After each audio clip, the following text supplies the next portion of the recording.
second rule of Fight Club is you do not talk about Jesus Christ, that's Jason Bourne. English, mother. Friday, you ain't got no job, and you ain't got shit to do. Let's put a smile on that face.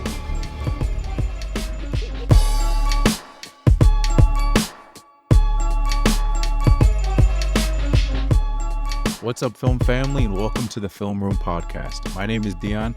I'm with my boy Scott. Say what's up, Scott. What's up, Scott? And today's episode, we were talking about the 2020 animated film Soul. So this movie came out on Christmas Day during the lockout, so it went straight to streaming. Did you see it around the time it came out, or is this your first time watching it? No, this is definitely not my first time watching it. I don't remember the exact day that I saw it, but I think it was around the release because I remember seeing like commercials for it and the trailer, and I thought it looked good. And Pixar movies are great. I love Pixar movies, especially Alexis and we love watching Pixar movies together. And I saw the black lead character, and I was into it. I was like, yeah, I'm gonna check it out. And I loved it on the first viewing, and I've seen it a few times since. And like, this was my suggestion for this week, and because I love this movie. It's a great movie. Oh, I know. I really love it too. It was one of those. I actually watched it the day it came out because it was during lockdown. I was with it was Christmas Day, so everyone was with their family if you're lucky, obviously. But I was with them, and they're like, "Hey, you guys want to watch that Soul movie came out today?" And I'm like, "Oh, it came out on Christmas Day," so we watched it actually on that day. But this is the first time I've seen it since it's came out. Like I haven't rewatched, not even, and I really like it just like you. But this is the first time I've seen it since. Did you obviously, now watching it for the pod, like, were you thinking about it more critically, and did you notice any different things that you didn't notice first watch? Like, what were your thoughts now on second viewing? On the second viewing, I realized I actually kind of forgot a lot of the movie, to be honest. Like, I remembered probably maybe like the first half, but I kind of forgot the way it ended. So that was it was almost like fresh in that sense to me. Not completely fresh, because like I started going on, then your brain starts slowly remembering like, oh yeah, this scene happens, then this scene happens. But the second watch, I think I watched it more to try to look for little things. Because for the most part, I feel like on the first watch, the messages hit you. It's one of those movies that's not like there's like little subtle messages here and there. And it's not like in your face, but it's very much like, okay, you have movies like Toy Story, maybe like Monsters Inc. and stuff like that. There's messages in there a little more subtle, but I feel like with this, there's certain movies like this, or like Up, for example. You really sense it, like even in the opening scene of Up. Like, not to go on a tangent or anything, but there's certain movies like that in Pixar. You're like, okay, there's a message here, and they want you to know it. They're not even gonna try to hide it with like fishes and toys and stuff like that. Yeah, no, I thought the exact same thing, and you're right. Like, it's definitely prominent, and I think a big reason for that is because it's, at the end of the day, it's a kids movie, right?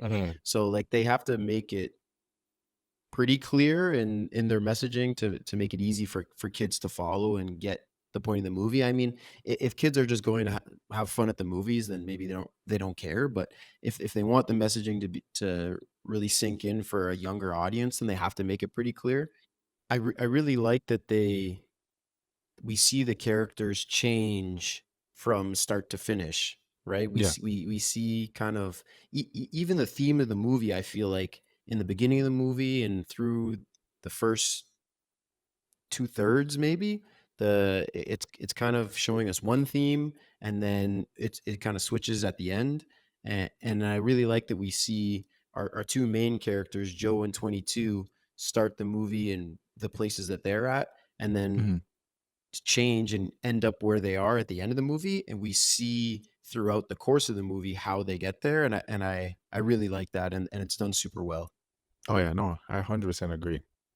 I thought another thing I thought was interesting about this is that the movie was co-directed by Pete Docter and Kemp Powers, and it's something I didn't realize that I realized through doing research that's more common, like the whole co-director thing. I feel like you usually don't see that unless like they're brothers or something. Like you have like the Coen brothers or like the Safdie brothers. The Nolan brothers, they don't really co-direct, but they'll co-write. So like you only see like a co-thing unless it's usually, but in like the Pixar, I guess, animated world, like, I think it's a little more it's more common to have co-directors or co-writers on things. Yeah, I'm not sure why that would be necessarily, but Yeah. But you're right. I noticed that too, and I saw that Kent Powers, he got brought in for the most part, like for his, I mean, for his work experience, obviously, but Yeah, also as a black person. So a having voice. that Yeah, connection and that his attachment to the culture, so they could have that accurately portrayed throughout the movie, having someone, an actual black person, working on the yeah. film. So, um, and it was super well done. All the little details in this movie are awesome. Oh yeah, yeah, yeah, 100%. Those are the kind of details you notice. Like even if you don't look into director or writer, you're usually like, oh, some black person had their hands on this. Even the jazz music, yeah, like that part of black culture, especially like the jazz, like improvisational music is a big part of like black culture, right? So like Mhm. I even read that, I mean, I'm stepping on facts now, but I even read Yeah. that they were contemplating kind of what the character's occupation would be, Joe's Mhm. occupation would be, and they were thinking about a scientist, but they decided to go with a musician because they wanted an occupation that's more appealing to an Mhm. audience, I suppose. But Yeah. yeah, I think that, like we said, the barbershop and the jazz music and all these little aspects of black culture, that was one of the reasons that I was attracted to this movie initially before even seeing it. Oh yeah, same. It's just I couldn't imagine this movie being done as like a science teacher. I feel like that changes the whole movie. You think so? I don't know. I could see it. I mean, I the only thing that I'm wondering is like the whole zone thing. Like we Mhm. see Joe play the piano and then he gets into the zone. If you were Yeah. if he was a scientist, what would be his zone I thing? guess yeah, putting things together, making concoctions. I Yeah, don't know. Yeah, that's a good yeah. point. I Yeah. don't know what his zone thing would be. How a scientist gets in the zone, I'm not sure. I gotta ask Eloise, I guess. Yeah, She would have messed exactly. with this movie more probably. Yeah, yeah, you're right. She loved But this movie though. Like she really loved this movie. But it's funny to think it'll be interesting when she hears that. 'Cause okay, yeah, I didn't know that. yeah. We'll see what her thoughts are, how she gets in the zone. Yeah. Yeah. Just and also I just want to mention like we talked about like Peter because like Kemp Powers like he didn't really have much out before this. Like he had the one movie called One Night in Miami, and they picked him based just off that. Like Peter Docter was like a known guy. Like I'm gonna name every single movie that he wrote for, but just to name a couple, like Toy Story, Monsters Inc., and Wally. Like he had his hands all over that. He was really involved with the writing process for those movies, and like you say those three movies, and there's more, but Toy Yeah, yeah. Story, No, I Monsters saw Inc., them and all too. Wally. Yeah, Yeah, exactly. Enough said.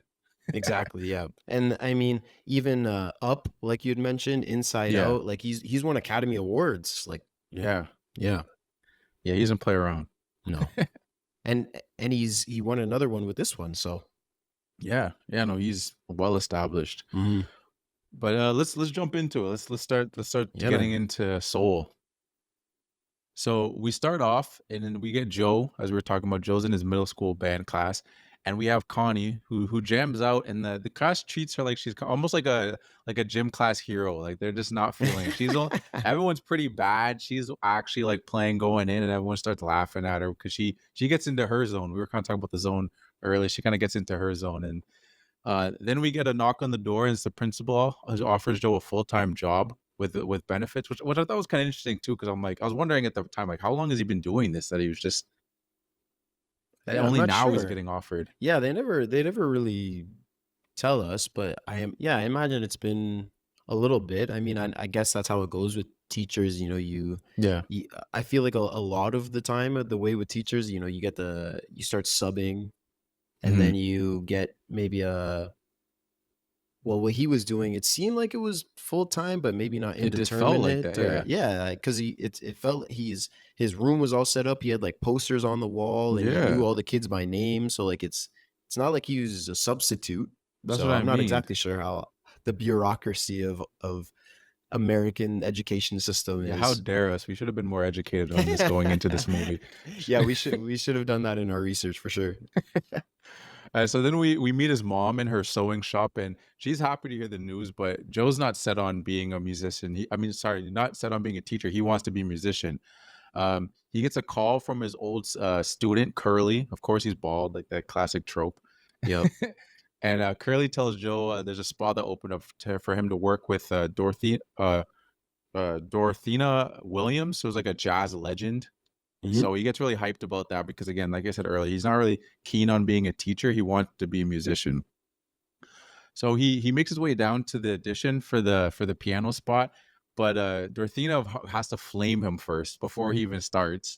I had this in my notes too.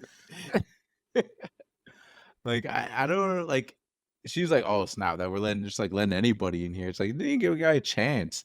And like the reason Curly called Joe is because their pianist like skipped town, he says. So Mhm. they're in a bind. They need someone. He's here to help you. And That's you're what like, I oh, mean. we're down to middle school music teachers now. Like, screw you, man. I'm here to help you. What's wrong That's- with you? And you're just gonna put me down like that? All right, I'm out of here. You're done for your show tonight. Yeah, and she has the nerve to call, like, this is, I'm jumping ahead, but she has the nerve to call him arrogant when this is her Facts. first introduction. I'm like, all right, Yeah, I'm here to seriously. help you. Exactly. But Just a hater. hey, she is a hater. But She's, in yeah. her defense, she's at the top of the game, and this is where Yeah. Joe aspires to be. And we see that right away when, like you said, when they offered him the full-time job, and we kind of see it in his face, especially as an animated movie. How cool is that we could see facial expressions and, Oh, yeah, and read yeah. everything, which is really cool. But he's not excited about it, right? The principal offers him, and she's like, "Oh, this is great, for benefits, blah blah blah, job security," and he's just kind of, gives her a little smile because he wants to be polite, but we can tell that this is not for him. And then, like you said, he goes and talks to his mom. So we're learning really early on that this is exactly what he wants to get to. That's the peak of jazz music, New York City, your own headlining gig. And as soon as he gets the opportunity, he just gets shits on right away. Poor guy. But yeah, so he balls out in his little. He gets into the zone. He starts playing. He gets the part, and he starts making his way through the town recklessly. I might add. Yeah. And he ends up dying just from walking into the sewer, which is like, I want to give him the benefit of the doubt. That sewer was not blocked off at You're right. all. All the other ways he could have died that would have been his fault, and this one Yeah. actually isn't. Just straight manhole just open. Like, Must have been Spider-Man. yeah, apparently. He probably left that open. Or Ninja Turtles or Or- something. yeah, exactly. This is New York City. It could be any superhero. Yeah, or exactly. something. Yeah. Exactly. So he turns into a soul and he makes his way onto the great beyond. So we get that cool shot of him going into the great beyond. He meets Jerry. Oh, well, actually, first he jumps off because he doesn't want to go to the great beyond, because everyone, as he's going up, the souls are telling him, "Oh, we're going there," which I guess is basically like heaven. And Yeah. he's like, "No, I don't want to go." So he kind of makes his way off like this, like like it's kind of like an escalator going up. Yeah. And he just jumps off, and he ends up going into another place, which we find out from Jerry that it's the great before. Jerry shows him around, kind of explains him the place, that this is the place where souls go before they enter a body. And he tries to leave through the portal to Earth, but it doesn't work because like he's dead. Like he's not one of those new souls like all the other souls that are there already. And in comes Terry. So we get Jerry and then we get Terry. So Terry is like the filing person who's accounting for all the people that are going into the great beyond, and he notices that one person is not accounted for. So Joe pretends to be a mentor and enters like a seminar where he hears about the spark, which and he gets the idea to mentor and then steal the pass, because there's passes that gets the souls onto Earth, and you have to fill it up by getting the spark. And he gets the idea to mentor someone, steal their pass after he gets the spark, and then go get back to Earth so he can do his audition, the audition that he's been dreaming about his whole life. So he pretends to be. gig. Sorry, Not even an no, audition. yeah. He, That's like true. you said, he smashes the audition, gets the gig. He's high on life. Is the best day ever. Dies. Yeah. Yeah. And he's like, yeah, I gotta get back, and taking somebody's Earth pass. But I mean, luckily he gets paired up with 22 who doesn't want it. Yeah. But Yeah. No, it's true. He has to pretend to be a Dr. Yeah, Borgenson. yeah, yeah, Bjorg or Yeah, Bjorgensen. Yeah. Borgenson, yeah. And he gets smashed up with 22, who we notice is, like, very different than all the others. So all the other souls are kinda like babies, they're all just constantly laughing. Like, they don't really have, but she actually has her own voice, which is the that's that person is played by, Tina Fey, and then Joe is played by Jamie Foxx, so, like, the big heavy hitters of the movie, our main characters. And, so they leave to see the after they get paired up, they leave to see the doctor's, life to see if they can create a spark, 'cause that's kind of their process. And he comes up close. I mean, he is honest with 22 and just lets her know that, hey, I'm not actually this doctor, I'm somebody else. So then they switch, and now they see his life, which is not the most inspiring life to see. We kind of see all his failures that he's gone through throughout his life. Yeah, this is, I think, kind of like I mentioned before we started getting into the plot, was that they're they start to open, I feel like, with the theme or the idea of chasing your dreams, right? Yeah. Like Joe, he's not happy with the mediocre band teacher job. He wants to be a musician and he wants to play for a living. And then when we get this, we see all the memories and the moments from his life, and it's very, again, mediocre, not even mediocre, it's less than mediocre. We see him auditioning for different places and then he gets shot down time after time. Yeah. And so I feel like they're leading us to the idea of, Joe's not happy in the situation, and he's going to work throughout this movie to get back so he can get on top. And the idea is to chase your dreams. And then as we go through the movie and things change, they redirect Mhm. us, and I thought that was really cool. Oh no, I agree. I really like the way the movie structure, because you think if you watch this movie and you kind of like think about like movie tropes and how like movies, if you've seen enough movies, you kind of feel like you know where they're leading, and this movie could have just been that. But this Exactly. movie has a lot, and that's why I really liked it too. Because I remember watching it with my sisters, and I was like, okay, it's gonna be one of those kind of movies. It's a classic follow your dreams kind of thing, but it's a lot more than that, and it's Hmm. which is makes it that's why it stands out. It's such an interesting movie. Yeah, I agree 100%. So they come up with a plan to, because she doesn't wanna go. 22 is someone that has been there for a long time. This is she's been for thousands of years. She's had many mentors. We get a little montage of all the mentors she's had in the past, and, like, famous people too, like Marie Antoinette, we get Mother Teresa, we get, Muhammad Ali, you even get Lincoln later. Yeah, But they yeah, all so have sh their own little jokes. yeah. Yeah, no, I liked the what's it called? The Marie Antoinette, even, like, the detail of it just being ahead. Yeah, okay. Yeah, yeah, yeah, yeah. Just like the little stuff and Muhammad Ali. And then I don't remember actually what it was 'cause I didn't write it down, but I'll just say it. Did you write down the Lincoln thing or no? Am I stepping on anything? No, no, but yeah, it's great. Yeah, the Go Lincoln ahead. was jokes because it's just like, oh yeah, didn't you know you're on like the penny? Whatever. He's like, yeah, I don't really care. It doesn't really matter. He's like, yeah, but Jackson's on the $20 bill. He's like, Jackson.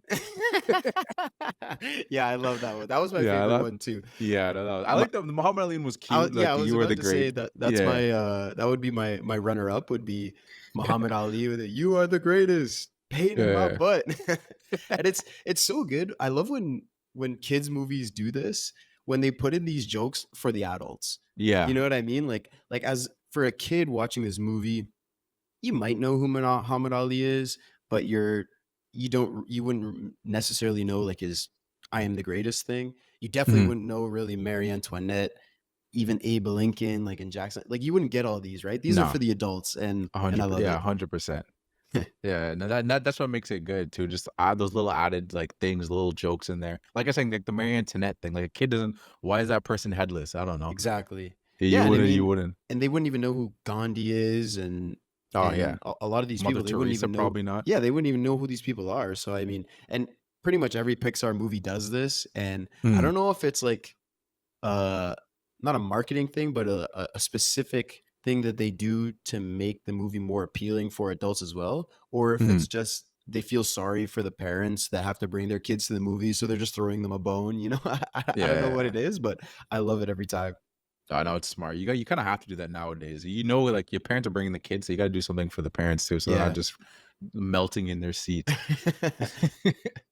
Yeah, so they come up with a plan to help. His plan is to help 22 get her spark. So then she's gonna give him the pass so he can go back to Earth because she doesn't want to go to Earth. She has no interest on going to Earth.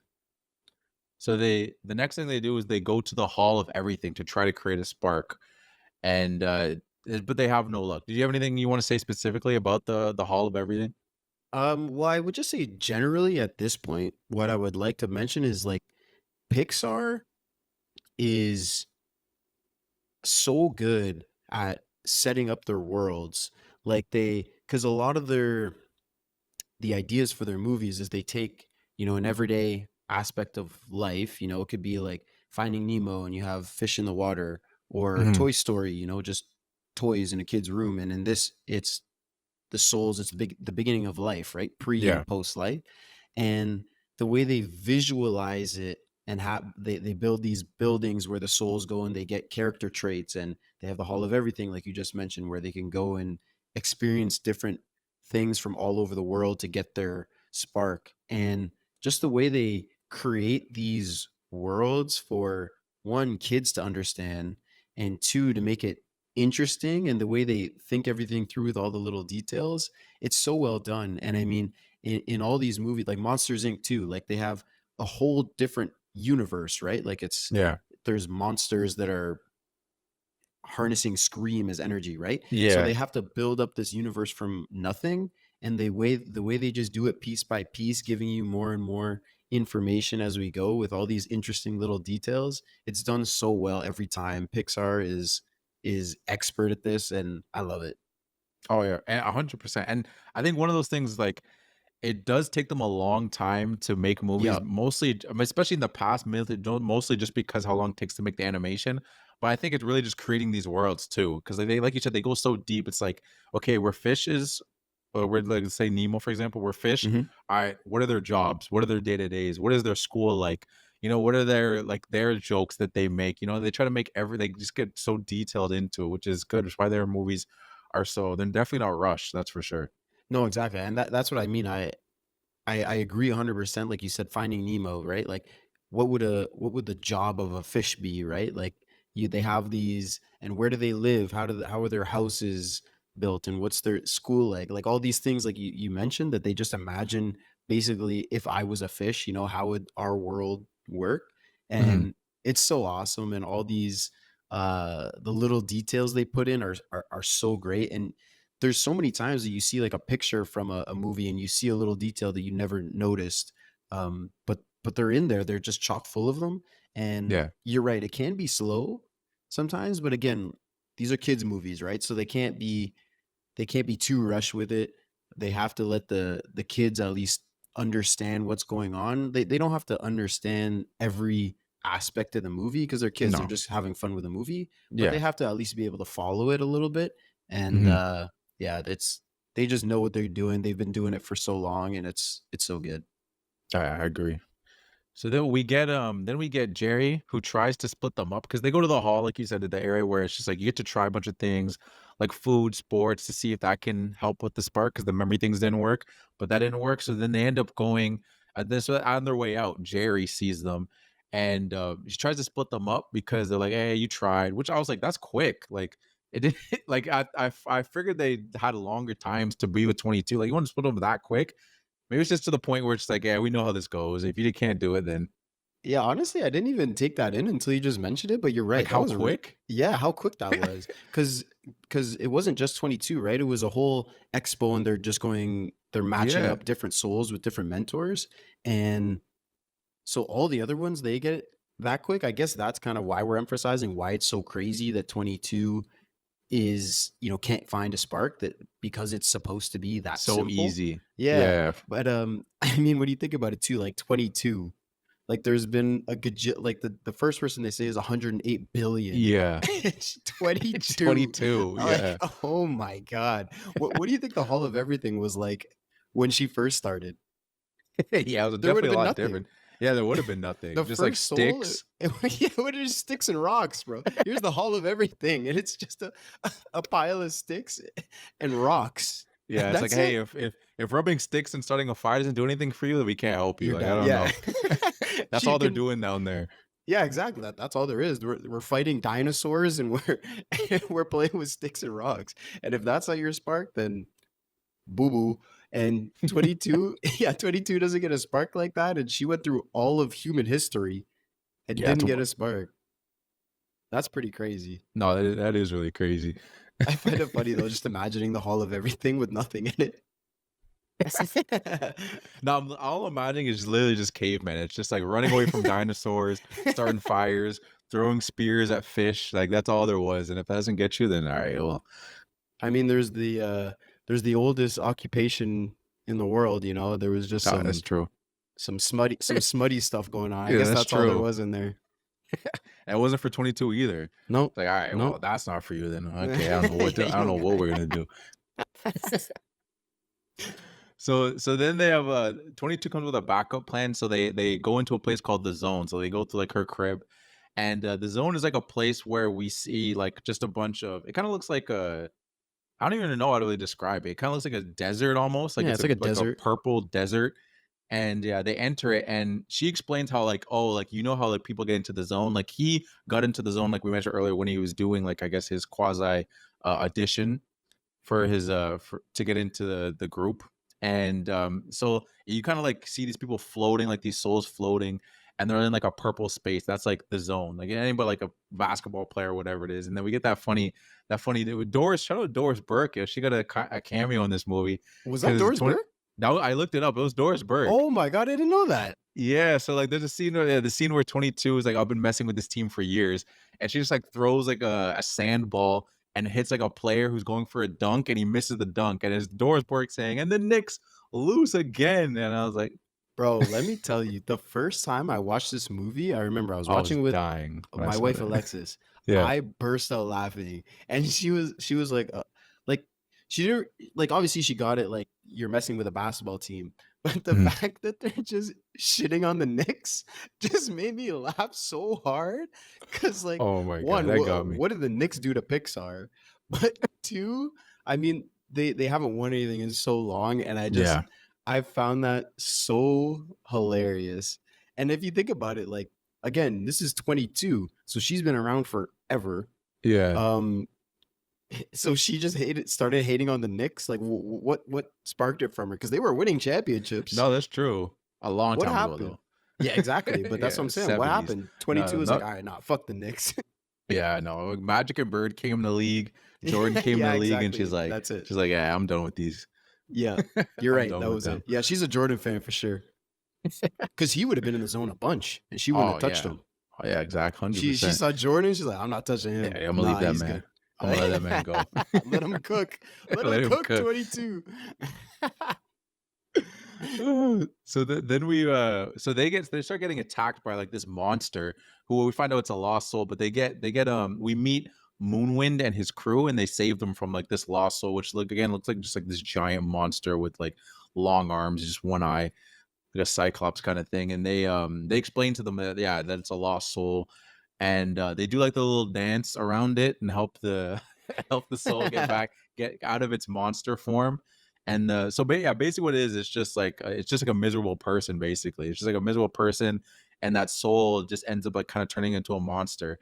And after they get it out, the soul gets back to normal, like how they all rest of them look, and it jumps back into like a miserable day trader who kind of like he like wakes up and just like realizes he was just I guess like in this unhealthy just like cycle, and he's like, I'm free, like I'm back. And then he's just throwing everything around, throwing other people's computers around. It's like, hey dog, like Yeah, you may be exactly. miserable, maybe that dude over there was fine, bro. Yeah, He might have liked You're the right. job. Yeah, he was having a good time trading some stocks, and suddenly his computer is across the room. Yeah, it's like he was out making some good trades. It's like just because you didn't like it doesn't mean everybody hated it. Yeah, you're right. I really like the visualization though Mhm. of the lost soul. Like I think, especially being in zone, like I think it really makes sense, right? Like if you're in the zone, so say like the example of Joe with piano. If you're playing piano and you're in the zone and you love being there and it feels good, and then when you're done, you come out of the zone. But if you overdo it and let your passion that gets you into the zone basically consume you, and then it's no longer a passion, like you're doing it for work, for Yeah. example, then basically it becomes like a job, and then it becomes detrimental to you, right? And you're just going through the motions of doing it, and you're just stuck in this in this lost soul Space or whatever. space. Yeah, Yeah. exactly. And you and it's not no longer a passion for you. And so I like the way that they visualized it, and it makes sense. I thought it was really cool. That was really No, good. no, I agree too. I really like that same for the exact same reason. So we get Moonwind, who helps them open a portal basically through meditation. So he's just having Joe kind of just think about his past life, and it starts like opening up a portal. But as they jump back in, they go into the wrong bodies, and Little Joe Freaky ends up in Friday a action. cat. Yeah, exactly. Joe ends up in a cat, and then 22 ends up in his body. So then they make a plan to go see Earth Moon. Sorry, no, Moonwind. On And Earth. because yeah, on Earth, yeah, on Earth. But yeah, they go plan to see him because and he told them in that space that he's a sign flipper on Earth. So they're like, okay, yeah, I know what dude you're talking about. So like, let's go see him, see if he can help us get out of this. But as they make their way out, which again, in her defense, because like 22 is like, oh, freaked out about going out there. And then like once they get out there, sees the busy streets. I'm like, if you weren't like New York's, if you've never been on Earth before, going through New York is not the first place to start. Like if you're just like in a like a urban like neighborhood or something, or just like a suburb, you maybe be okay. But New York Yeah, City, yeah, exactly. No, I think that was great too. Like it's real, right? I mean, if you Mhm. like you said, she's basically just being born because Yeah, like in the great before, she has no physical body yeah, and all the sounds and stuff and like they don't affect her. hmm So now going right into the busy, like literally the busiest city in the world. yeah, And yeah, that would be absolutely crazy for anybody. I mean, even me, who's lived on Earth my whole life, obviously, but yeah. you know what I mean? Like going to New Thanks for York, like confirming. yeah, yeah. Just in case there's any CIA people, listening, I've been on Earth the whole time. I promise. Um, yeah. So, but going to New York, like it's overwhelming for me. Even it can be Yeah. like those huge crowds. So go walking right into that would be bonkers. Oh, I mean, it'd just be terrifying. So Yeah. she has a panic attack, and she kind of just puts herself in like a fetal position, like in a corner. So Joe has to calm her down. And I guess I didn't mention before, but like, to this point, like she has never felt anything or even tasted food because they can't taste her food. We learned that in the Hall of Everything. So he calms her down by getting her some pizza, and she tries to downplay it by when she took her first bite, and she was like, "Woof, this is this hits different." Yeah, but she was like, it's all right. Yeah, It's all yeah, right. exactly. Didn't want to give him the satisfaction. No, she didn't want to give him the satisfaction. So like she scarfs it down, and they find Moonwind, and he tells them they need to wait for like the right line. It's like they had to wait for like a thin spot in the astral plane for him to make like a transition back into the great before. Like it's Yeah, fine, I guess, sure. whatever. Yeah, some Yeah. astrology Yeah, shit, I exactly. guess. I was Yeah, I like, don't know. okay, whatever. I mean, it can't be that easy. I Yeah, figured. yeah, sure. Yeah. Yeah. I'm not mad at it. No, I'm not mad either. So then, but the unfortunately for Joe, Dorthina, which is that, am I saying her name? Is Dorthina? I think it's Dorothea. I don't think you're saying an N. I don't think there's an N. Dorothea. Dorothea? I think so. Okay, Dorothea. Yeah, I don't know why I didn't even write down an N, so I don't even know why I'm saying N. You're just an But idiot, I guess. yeah, I guess so. I'm a lost soul. All right, so Dorothea sees Joe looking. She sees him looking dirty on the street because when 22 left, they were still in the hospital clothes, which is interesting because like he got his hat and his shoes, but where his clothes he couldn't get. Oh, that's true. I didn't even think of that. Yeah, I guess maybe his hat was just kind of sitting on the side table and he just and grabbed the it. shoes too, I guess. And the shoes. Yeah, that's a good point. I didn't even think of that. And also, like, why did they just let him walk out? Yeah, Like, I know. if you're in In the a hospital, gown. you see someone walking out in a hospital gown, they would not let you walk out No, of there. 100% not. Especially with I know, 100% they wouldn't.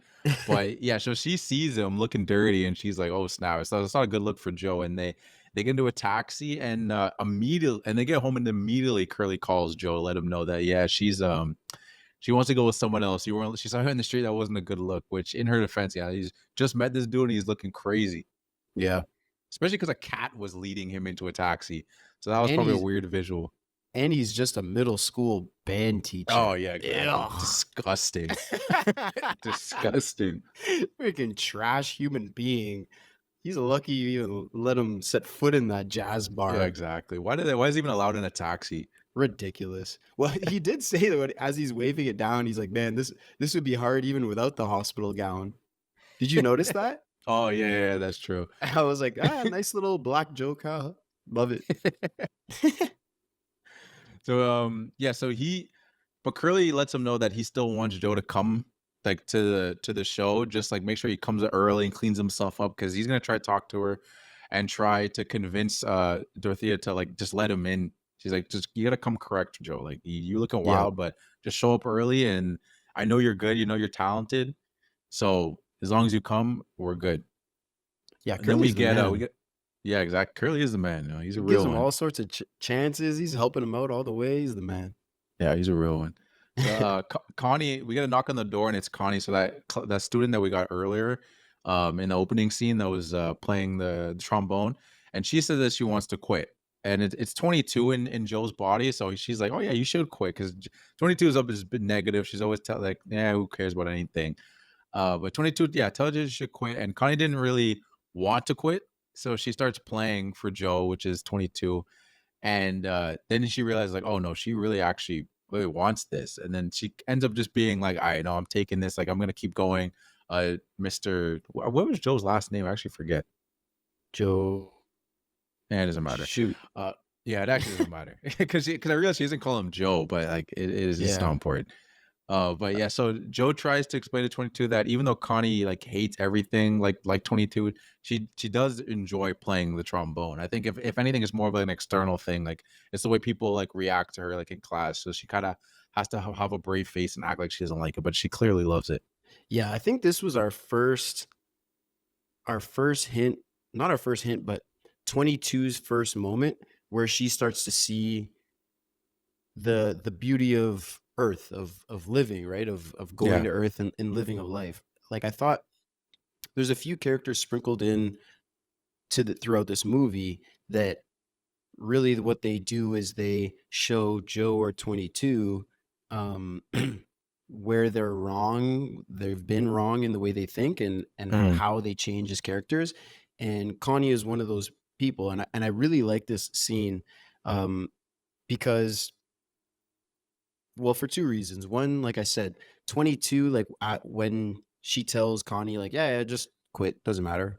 And then Connie's like, she thinks about it for a second. She's like, well, I've been practicing something. Let me at least play it for you. And then 22 is looking and she sees her like get really into it and she's loving the music and she starts to see like, oh, she's really like feeling this and she loves this and this is really good for her. And then she gets excited again and says, okay, I'm not going to quit. And, I think that was really cool. And the other reason I liked it was just the little hint, the messaging. Because like you said, Connie in school, like all the kids kind of were snickering at her. So she kind of sit back down and say, nah, I don't like music. So just that little message of saying, don't let anybody else stop you from doing what you love to do, just especially in a kid's movie, it's important for kids to hear good things like that. And so stay true to yourself, right? Go positivity. Yeah. Of course. I mean, it's a kids movie, right? Like, yeah, exactly. you can't go the other unless you want to, but I don't know how well. I don't think Pixar is gonna like that idea if you come up to them with that. It's like, I feel like I have a really negative movie. How do you guys feel about that? Yeah, I don't know. What's the most negative Pixar movie? I don't know if there is one. Yeah, maybe you could look at WALL-E as a negative one if you want to. Like a dystopian future. It's not really negative though. It's not really negative. I see what you're saying. But so like you were saying, this opens up 22's mind. So now she wants to try things. Like she tried pizza. She saw the Connie's whole thing, and they connected because they felt like it's like, oh, she's just like me. She hates everything. But it's like, wait, no, she really likes this thing. She's like, damn, I don't really like anything. But if Connie could find something that she likes, maybe I should go try something. So Joe gets 22 to start getting ready for the show. So and as that's happening, Terry figures out that it was Joe who didn't make it to the Great Beyond. Is going to head to Earth to look for him. So Joe tries to cut 22's hair in his body and messes up. This made me think of a throwback to Marshall and How I Met Your Mother on his wedding night. Is that same cut? The zip right there? That was his own doing. Yeah, I was gonna say that wasn't an accident. That was just him freaking out. It's the same cut though. You're right. Yeah, it is the They're same right cut. down the middle. He didn't have our boy Dez though to fix him up. Nah, you didn't got that.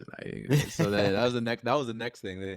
They head over to the barber shop, and 22 connects with Dez by talking about his life experiences.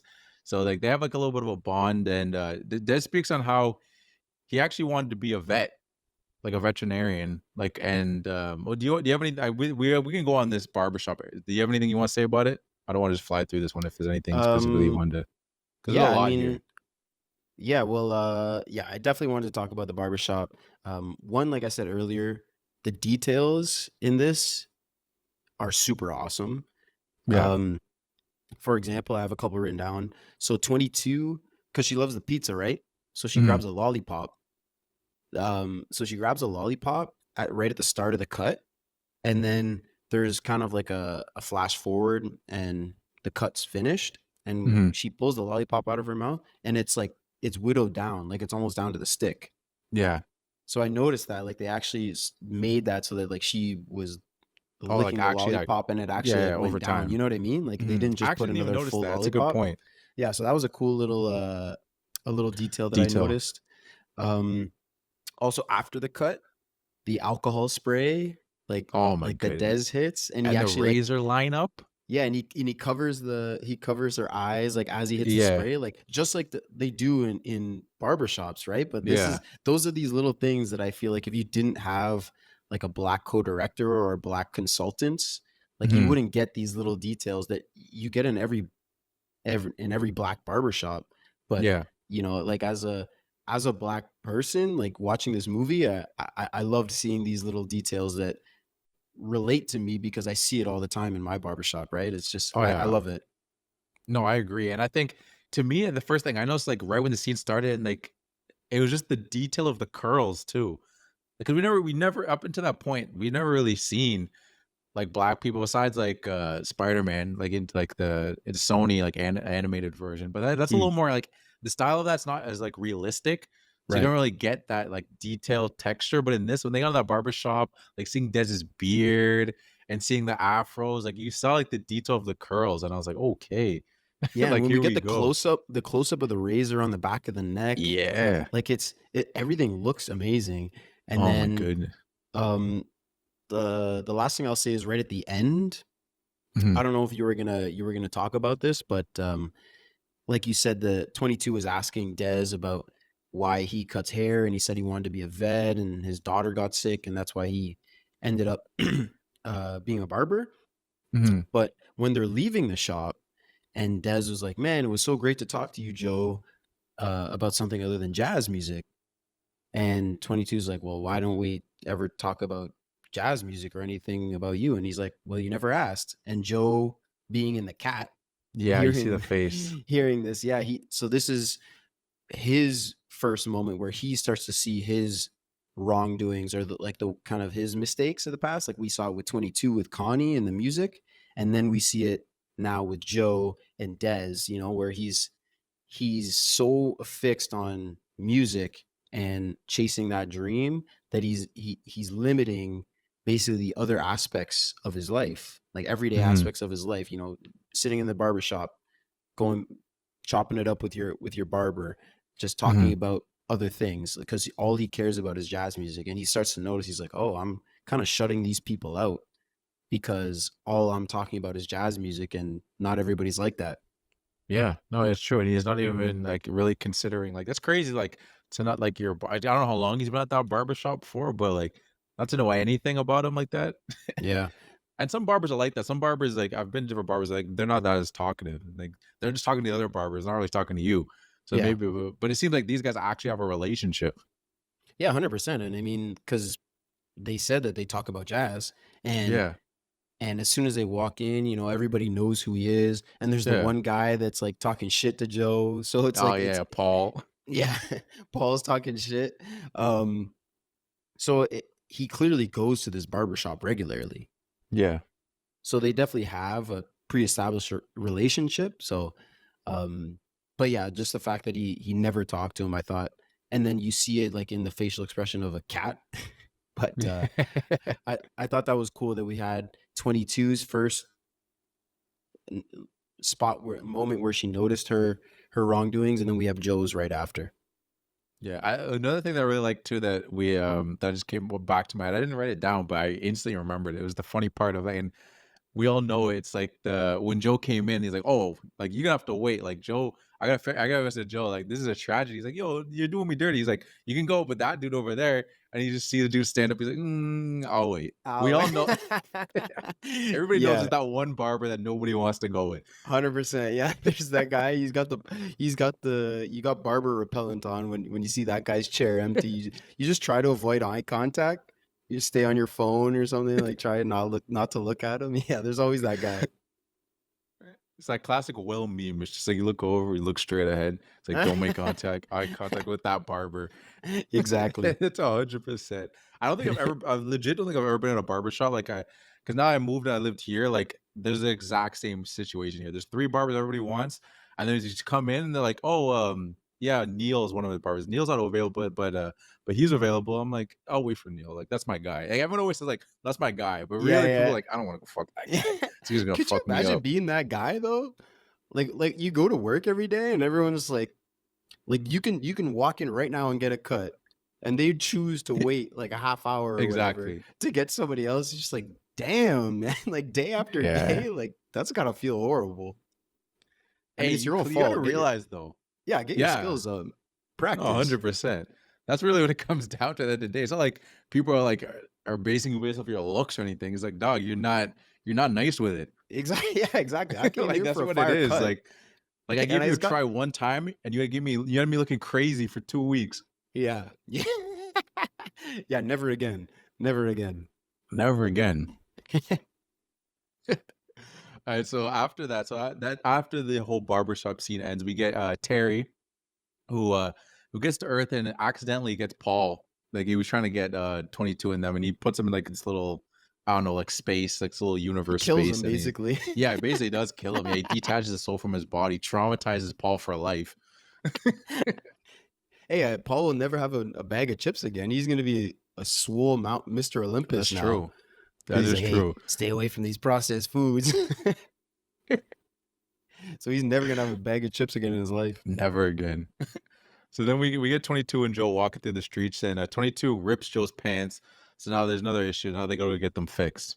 So they go to the sewing shop, with his mom's sewing shop that we saw earlier at the beginning of the movie, and 22 plants a kiss on Melba, and that should kill me because there's like because it should have been a kiss on the cheek, but he gives her a kiss on on the lips, and then Melba's like, yo, no, let him cook, let him cook, Yeah. and come back for another one later.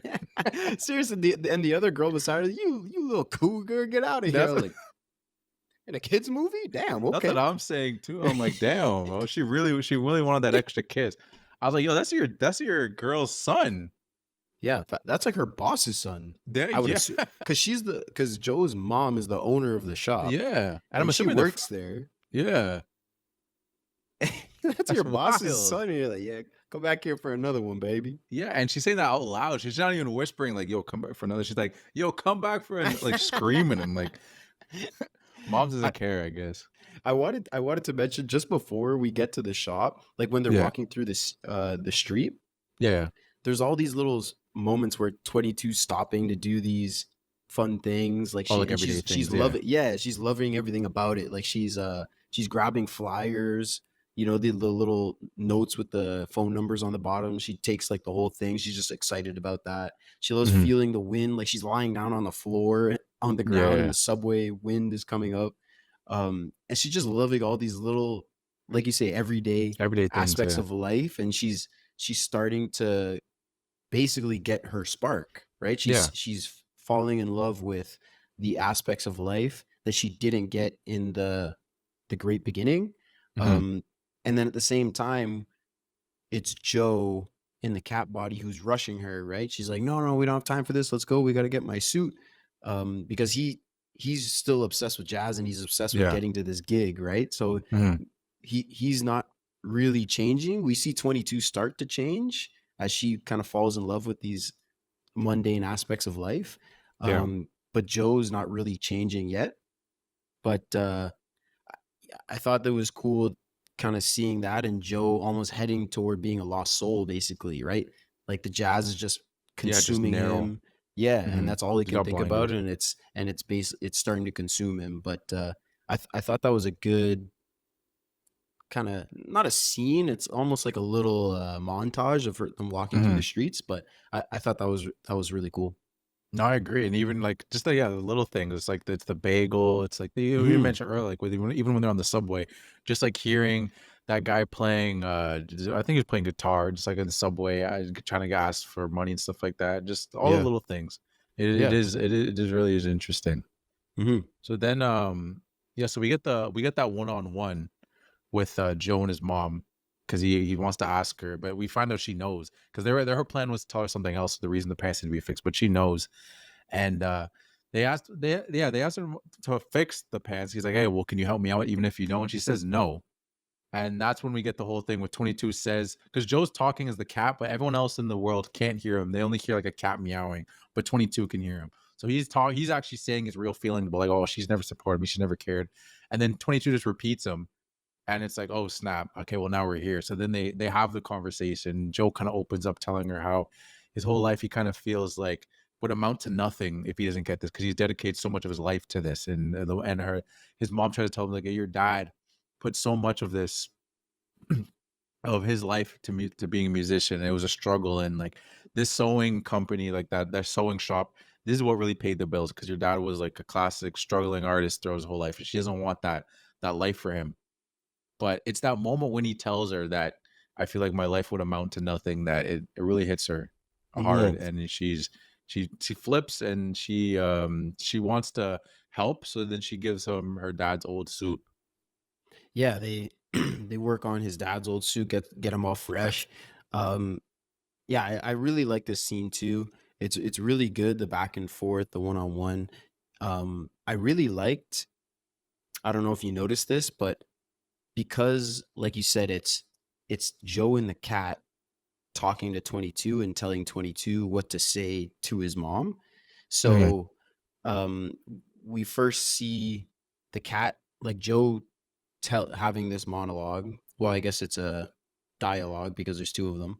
But he starts talking, and then the camera kind of like pans around the back of his mom's head, and then when we see it on the other side, it's just like Joe's body talking, and it's Mhm. his voice in and his body talking. So I really like that they did that.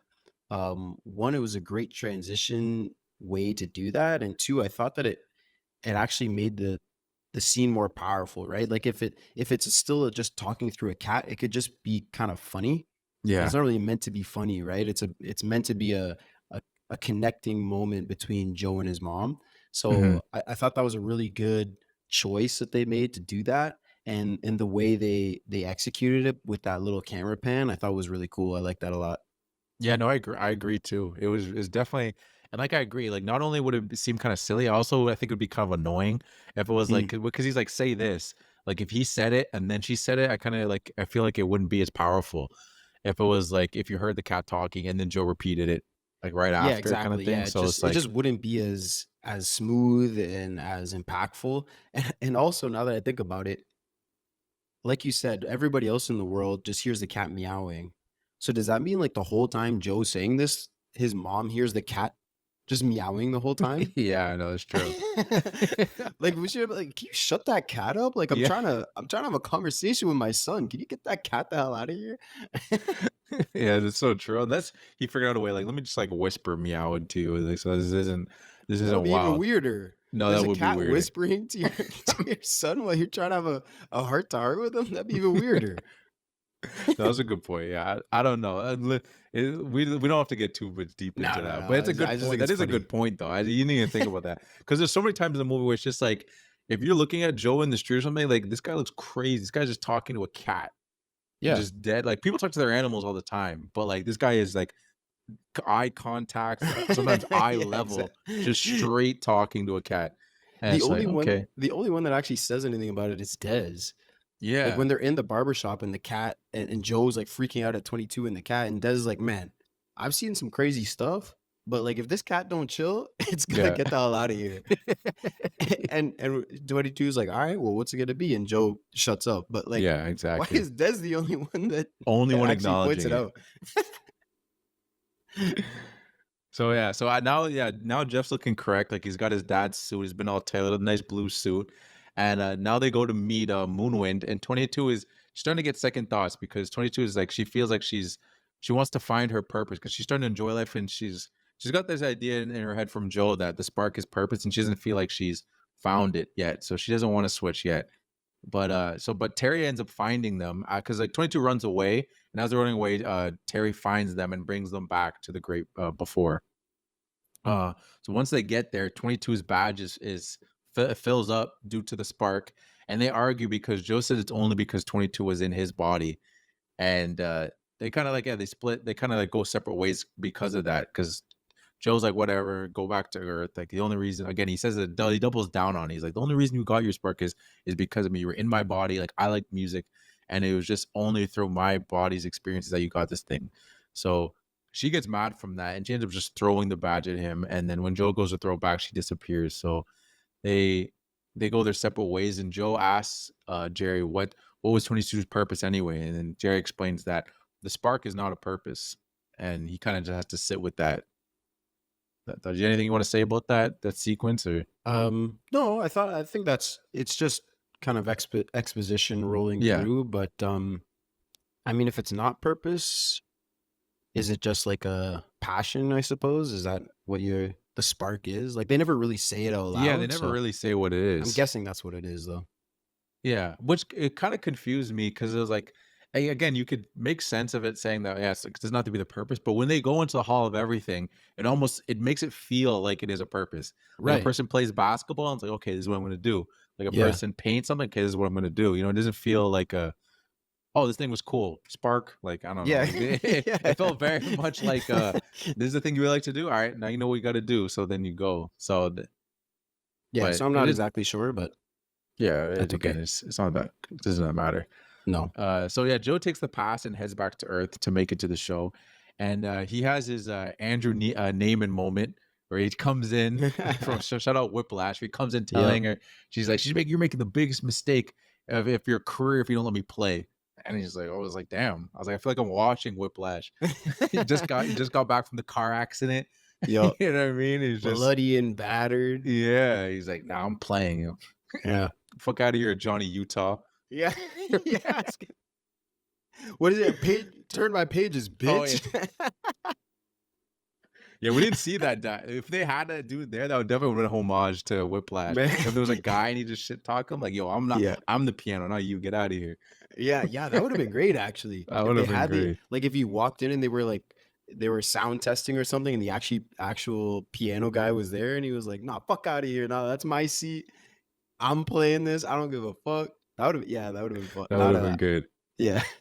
But yeah, she gives him a chance. She's like, it was again. I talked about that earlier. She called him arrogant. I was like, do you remember how y'all first met? But Yeah. okay. But yeah, so he plays in the show, and they kill it. They have a great show. They get outside, and Joe doesn't feel any different after playing the big show, and he kind of has like that moment with Dorothea, and she was it's kind of like a surreal moment for Joe because one of those things that he built this up in his head for so long, basically the whole movie that we're watching him, and he doesn't feel anything. Like, do you have anything you want to say about this moment? Like, this is a pretty like a big turn Yeah, in the movie. Yeah, I think this is kind of where, like I said, I felt like it was the movie was leading us in the direction of, chase your dreams, and once he got back to Earth and he played in the show and everything was great, he'd be happy and live happily ever after, and that would be the movie. But one of the reasons I really like this movie is because, like I said, they kind of flip it on us, and this is that Mhm. moment, right, where Joe's realizing he's like, okay, I chased my dreams, I achieved my dream. Like I'm playing at the pinnacle of improv jazz music with Dorothea Williams, and I crushed the show. Everything was great. Everybody loved it, and my mom was here, and like everything was the best. But I'm not happy, right? So the whole theme is switching now. It's not that chasing your dreams and being successful in your career is what will make you happy. It's it's all the little things in life, right? It's 22's point of view. That's the beauty of life is all the little things. And yeah, so I thought this was obviously for Joe's character a huge moment. Um and for the viewer watching the movie, I thought it was really cool because it flips your expectations, which I really liked. Yeah, no, for sure. It made me think of like that Jim Carrey line too, where he's like, I wish everyone would get rich and famous for they could realize that being rich and famous doesn't make you happy. But I know I'm not saying exactly, but it's around Hmm. those. It's the same thing though, Yeah, basically. Because yeah, yeah, everyone always thinks, oh, when I get this, I'll be happier. When I get this thing, I'll be happier. And that's Jim Carrey basically saying, well, I'm letting you know when you get here, unless you fix what's going on with you right now, like that thing is not going to make you happier. And then Joe had to go through that unfortunately himself, and then realize it. yeah. And I mean, you hear people say it a lot at the time too, right? The beauty's in the journey, like Mhm. achieving something and then just doing that forever will not make you happy. And I believe that. I mean, this is a Yeah. movie, but I believe that. And like you say, Mhm. there are famous people that say it too. So, um, yeah, I thought it was well done in the movie though, Yeah. and just the way that they avert your expectations, I thought that was super good for a kids movie. Just incredible. Oh yeah, no, I agree. And then again, it leads to the point where I was talking about why I enjoyed this film so much because, like we were saying, you see movie tropes that it could take you down that line, and this is the movie that it's got you right at that thing, and because the movie could have ended, it could have been like, oh, straight, Yep, did the show, I'm happy, duh, end. But no, exactly. now we still have a whole final act to go through, and it's like, oh, where are we gonna go now? Hmm. So we get Joe heads back home and he takes the stuff out of his pocket that 22 collected. Like you were talking about, she's doing the everyday stuff. Like she have like a bagel, half-eaten bagel, just like I think it's like like a little seed tree from like the tree and stuff like that. And then A he just Metro starts. He's card, and yeah, Metro car, there's yeah, a all the little thread stuff. Oh yeah, thread true. from the suit shop, the tailor shop. Yeah. Mhm. And he sets him on his piano, starts playing piano, kind of gets a flashback of the times that they shared and like just other enjoyable moments in his life, such as like his teaching students, him just eating a pie and spending time with his dad, which we never really saw besides like the one flashback where he showed his dad bringing him to. So we kind of got like the final moments that he had with his dad when they were just spending time together playing piano, I guess like in a retirement home or something. Yeah, so this is where, like we said, he's kind of starts to go through that at the as soon as he finishes the show, and Mhm. this is really where they kind of make it clear. Like I feel like if this wasn't a kids movie, you wouldn't have to have all those flashbacks of him. Yeah. See, right? Like when he finishes the show and he says he's not happy, like he tells Dorothea, he's like, "So what now?" And she's like, "We come back and do it again tomorrow." And then we see him on the subway, and he sees everybody just chilling, being, and they all look bored and not very Mhm. happy. And I feel like in an adult movie that would be enough, right? But Yeah. like because it's a kids movie, they kind of have to pound the message home. Yeah, of course. So we see that this is when he fully realizes that he's not happy having achieved his goal, and he needs to find 22. Yeah. And as he's playing, and he actually ends up getting back into the zone, like that we were talking about earlier. And he sees Moonwind, and he says that he says that 22 is now a lost soul. Like Moonwind says that. So they try to catch her, and she pulls that ship down like The Rock did in freaking Fast and Furious. Like she just takes down that whole like the other souls couldn't do that. I guess because she's older, but damn man. Yeah, I don't know. And Moonwind That's a good died. point. Just like I mean, you don't die, but says you go down with the ship, and then I think he just leaves the zone and goes yeah, it back goes to back Earth. to his body. But Yeah, he goes out like a hero. I love yeah, he does. it. He goes out like a G. So Joe continues to chase 22 into the great beyond because she's still trying to run with him. She's not like that in full form that we saw earlier of being like a lost soul where she's just giant. She's still her shape, but she's still running away. And 22 attacks Joe once they finally get it. He enters like that lost soul, like space, like area that she's in. So he gets to see all the negative thoughts spiraling in 22's like space from like past mentors, and then finally he sees it from her, from himself, talking about like, oh, the only reason to like you need to find your purpose, and you kind of just hear her like under her breath, kind of saying all the things that's been said to her, just all these negative thoughts. Yeah. And he finds that the little maple tree seed that he's like there's something that like the little thing that falls from the tree that Like a he's using on helicopter? playing. I think it's Yeah, a little I always called it a helicopter thing. helicopter. I don't Yeah, know if same that's here. actually I the actually had name, to look but it up. I looked it up because okay. I always called it a helicopter. It's a maple tree seed, I guess. I didn't It's a know what it was. helicopter. Yeah, it's a helicopter. So he finds a helicopter, and he just shows it's 22, and it kind of like I guess brings back the memories and kind of like shuts her down out of that. And they have this moment where Joe realizes that he was wrong, and he lets 22 know how spark is not a purpose.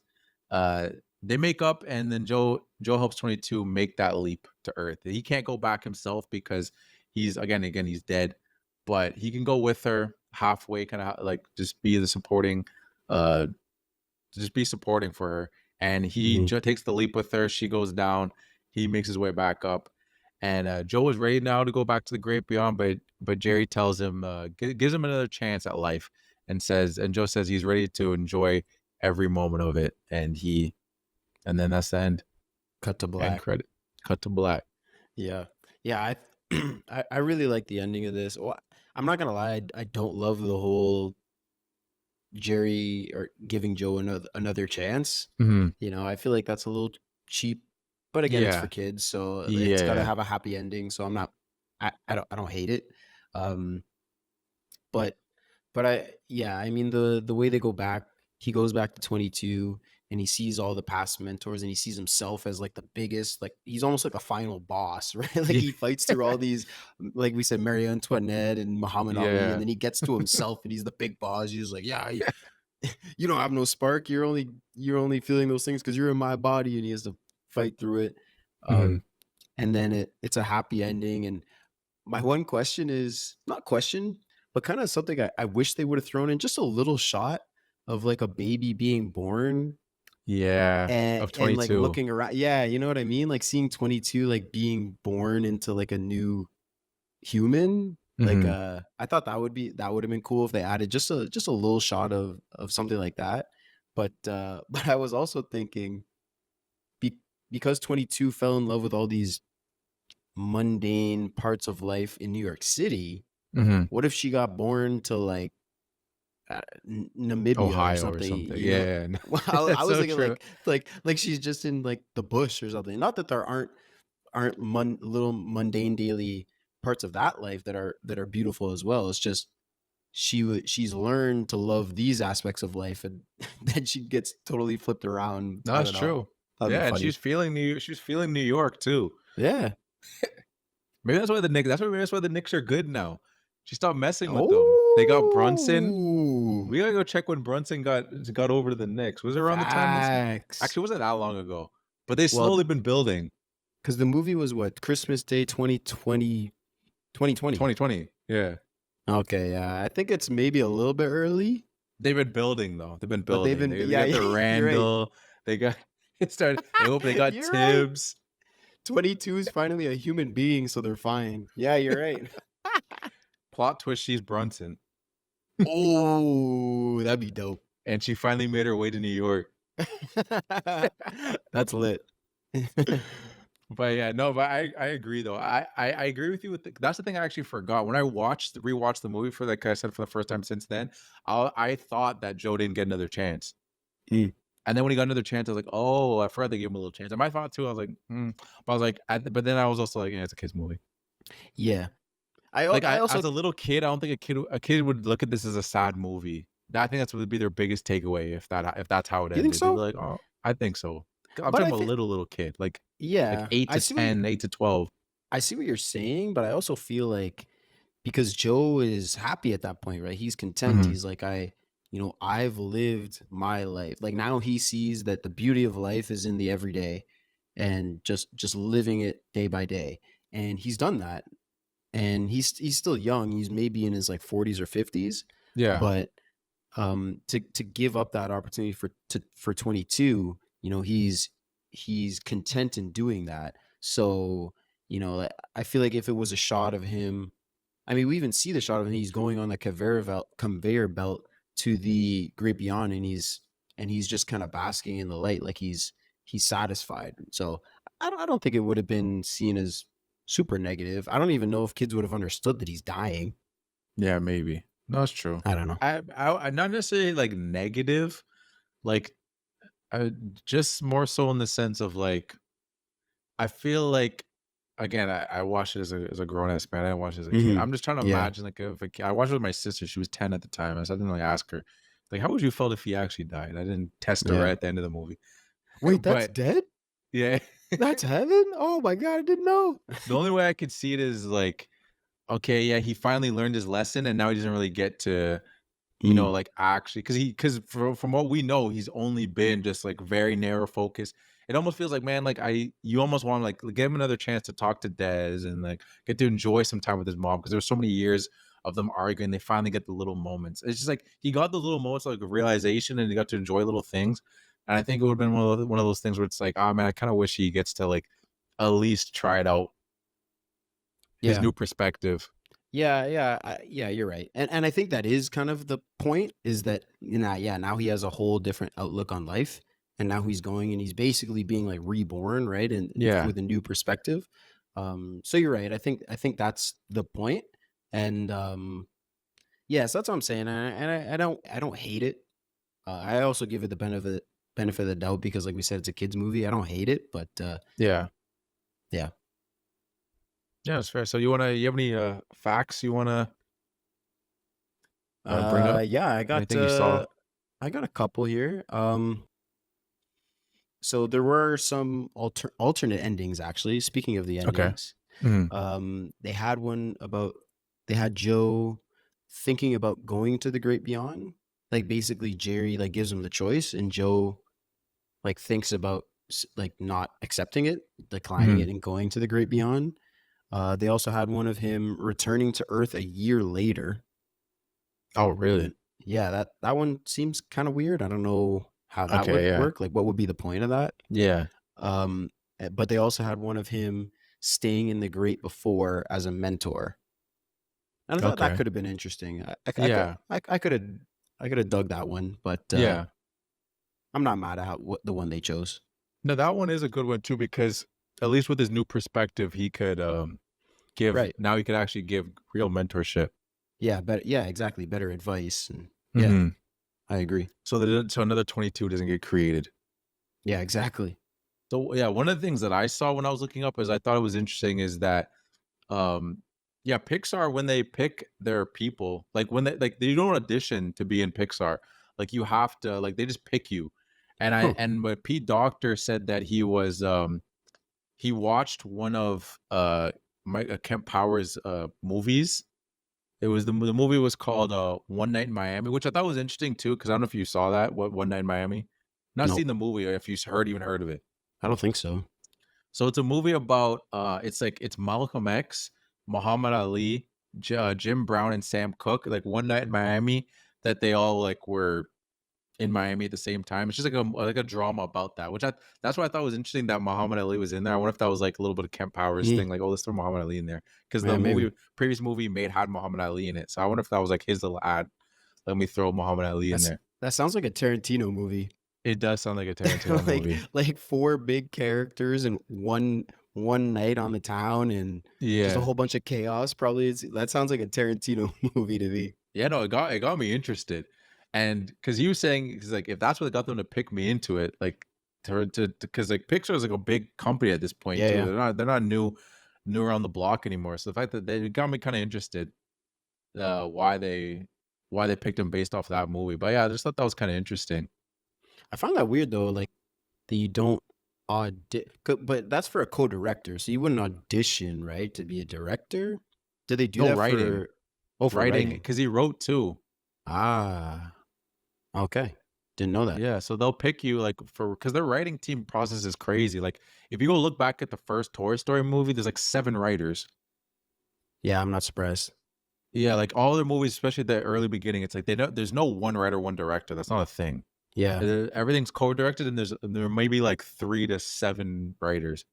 Yeah, it's more like a studio project, I feel like, right? It's Yeah, not yeah, it's a whole team, yeah.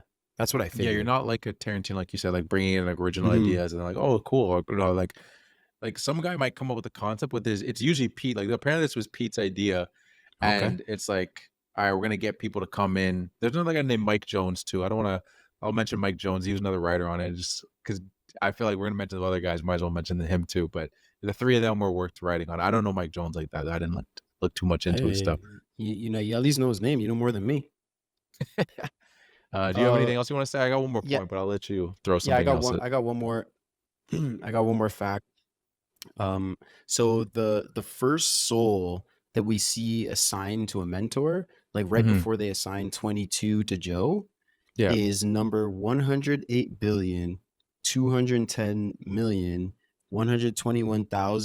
108,210,121,415, Jesus. which lines up with the Population Reference Bureau's estimate of over 108 billion people that have existed on Earth, like at the Oh time of damn. release. So like there was I, I don't know how they possibly estimate this, but they did it somehow.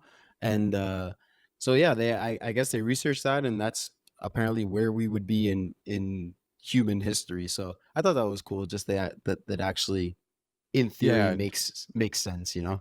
Yeah. Just put that little thing in there, right? They could have Yeah, said yeah, a nonsense number. yeah, They exactly. literally could have made up a number. I said just anything because it's like a little throwaway thing, right? Yeah, yeah. I It's mean, you don't attention to think about it detail. watching the movie, but I thought that was cool. That's a cool little attention to detail. Again, like I said, most of my research just came from like I typed in Kem Powers on YouTube and just saw they had an interview. Shout out the what's it called? Double Toast. Oh, shout out that podcast.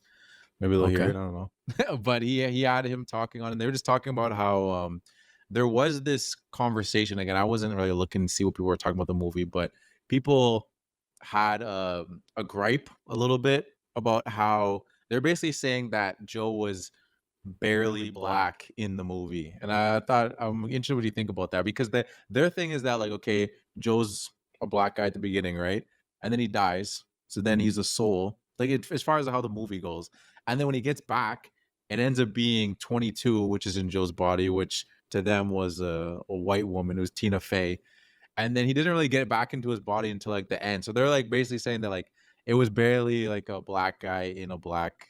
And I thought it was a stretch. Yeah, I that's a thought reach. That's a reach. I mean, it is a reach. I think it's just people just looking for something just to. are they also It is mad? true, but I don't think it was like a thing like picture. I was like, nah, that's too much. That's too much runtime. You can only be black for like No, 10 minutes. exactly. You know And what I it's mean? not It's like when 22 gets in the body, he becomes white. Like yeah, he's still a black dude, and there's still lots of other black characters in the movie. Like, no, I'm not mad about it. Are they also mad no, that Mike Wazowski is green and yeah, I know. he should be black? Like, dude, it's come on. That's too much. It's just random sensitivity. It goes back to like because I didn't realize this too because in the conversation they're talking about like people were mad and obviously we wouldn't know because we're both born in 1996. Like when The Lion King came out, there was a similar thing too where it's like the guy that's playing Simba is freaking I forget the dude's name. The dude that plays Ferris Bueller is Simba, but we're led to Oh, believe really? like this is in Africa, whatever. Everyone's assuming that yeah. I mean, he's a lion. What does I that know. do? That's not a race. Yeah, it They're doesn't just all doing have the to whole be like about it's race. Africa, so everyone's got to be Okay. black or whatever it is. Yeah. It's just No, I don't I think get it's it. that People are deep. just upset because this is our first black movie. We want to pick things, but let's just enjoy it. You know what I Yeah, mean? Like yeah. If you just hate on it, that's gonna result in less black movies. exactly. It's like, all right, we'll make the most stereotypical thing. All right, Joe's gonna be a ball player next, Yeah, and exactly. he's trying to make it in rap instead of Yeah, jazz or whatever it is. and he'll have three illegitimate children, and he'll and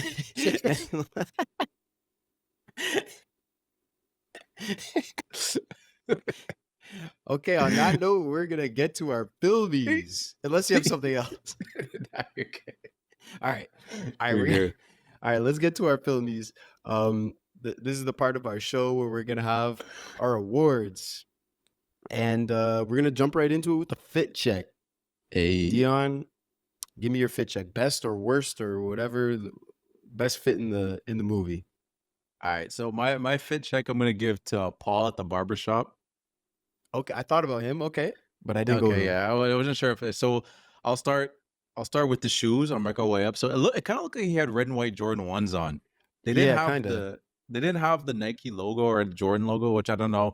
It looked the big. exact Yeah. design though. So he got some fresh kicks on. I'm just gonna say the Jordan 1s, red and Yep. white Jordan 1s. He kind of had like these gray. They're like dark gray joggers, I guess. And then he had the long green tee. Oh, I was kind of impartial on that look. To me, what the thing that was holding the fit together was that it's kind of like a somewhere between like a light and a navy blue jean jacket. I thought it was Yeah. crisp. I thought it was crisp as hell. That was the thing that was really holding that fit for me. I didn't the green shirt. I was kind of like, but I I was really feeling that jacket. I like that it was a long shirt. That made it a little fresh. You know, it Yeah. gave his outfit some layers, right? It's like some different changes of elevation. I like that. But you're right, that Yeah. jacket was clean and the kicks were clean. I mean, Yeah, obviously the they j- couldn't put actual Jordans No, because they'd have to pay Then they him gotta $1 pay. million. Yeah, Yeah, exactly. exactly. So they made Budget goes it up. look like J's or there's some Team Jordans or something, maybe some and ones. I don't know, but Yeah. they were clean and that jacket was fresh. You're right. Yeah, it was fresh. So what was your fit check? My fit check goes to Miss Gardner. So that was Joe's last name is Gardner. Oh, Gardner, yeah. So yeah, so his mom, I give it to her at the gig at the end of the movie when he finally plays in the big Okay. improv show. So I don't remember it. You don't really see it in the gig because it's really dark and he pans to her Yeah. for 1 second. But when they leave the club, she said, you know, she gives him a hug, says it was great, and we see her fit then. And here's what she's got on. Okay, she's I got don't remember on- this. So she's got a purple jacket. It's like Okay. a purple, kind of like a pantsuit, but it's not quite. It's a little bit dressy, but it's nice. It's Yeah. purple, and there's kind of like pink threading throughout it, like not Ooh. stripes, but it's kind of mixed in.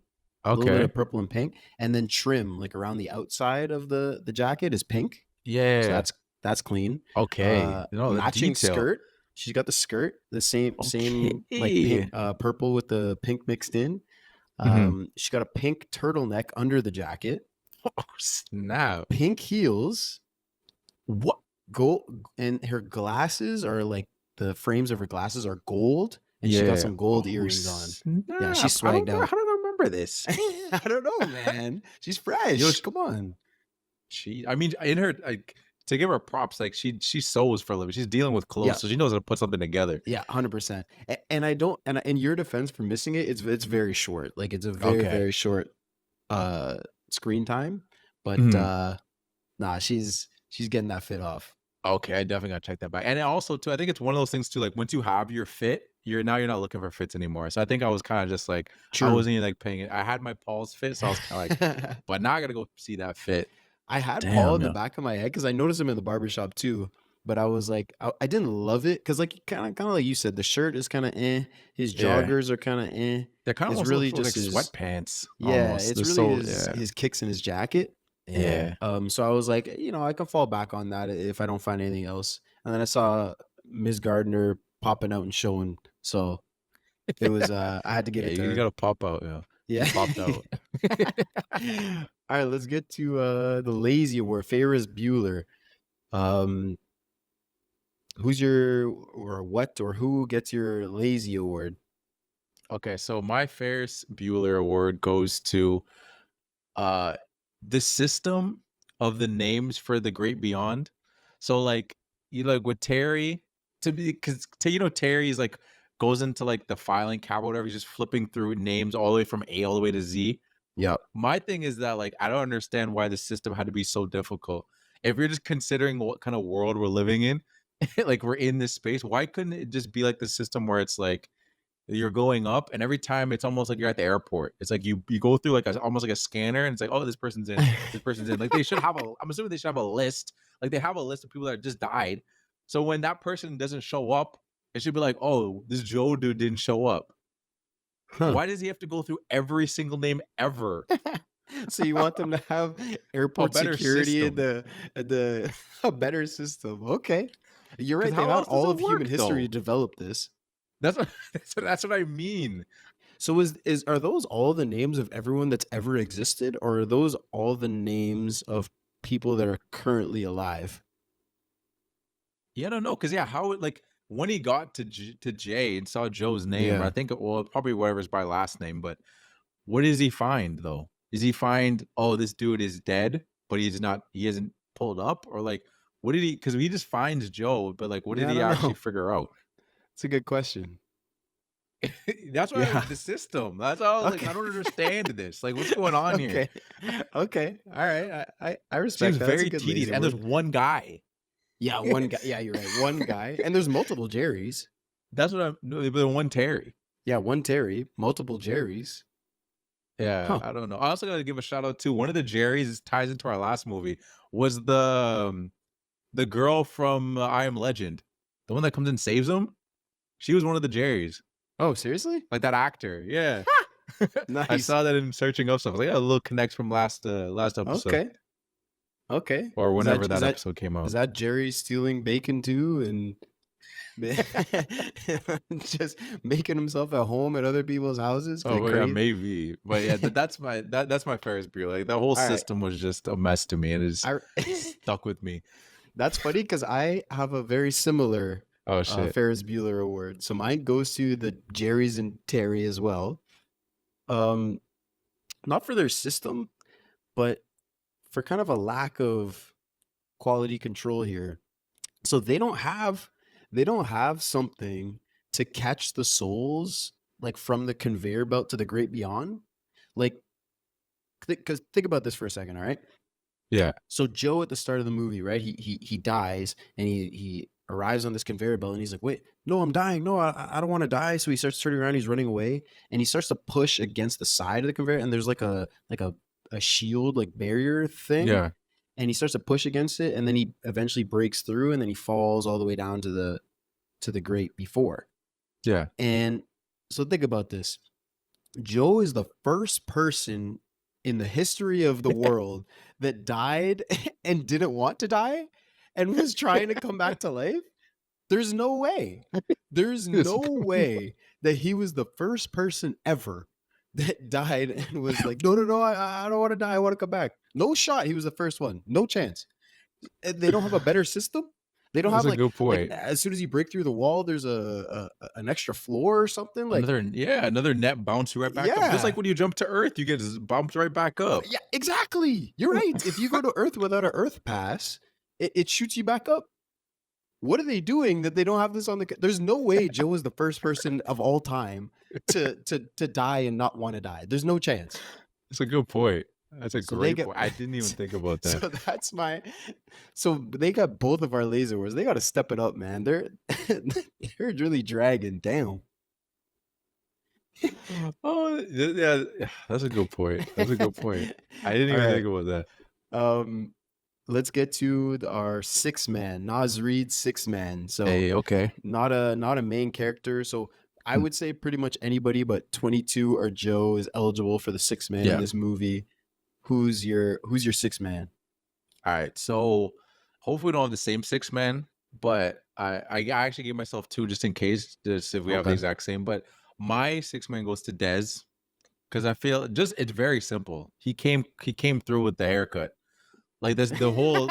that's really what all it comes down to. Like he came in, he didn't have an appointment, and like nowadays, especially post COVID, like you everything. Most places have appointments, but I feel like every barbershop's like is very appointment oriented. So for a barber to be like, nah, that's a tragedy right there. I need to fix that man's hair.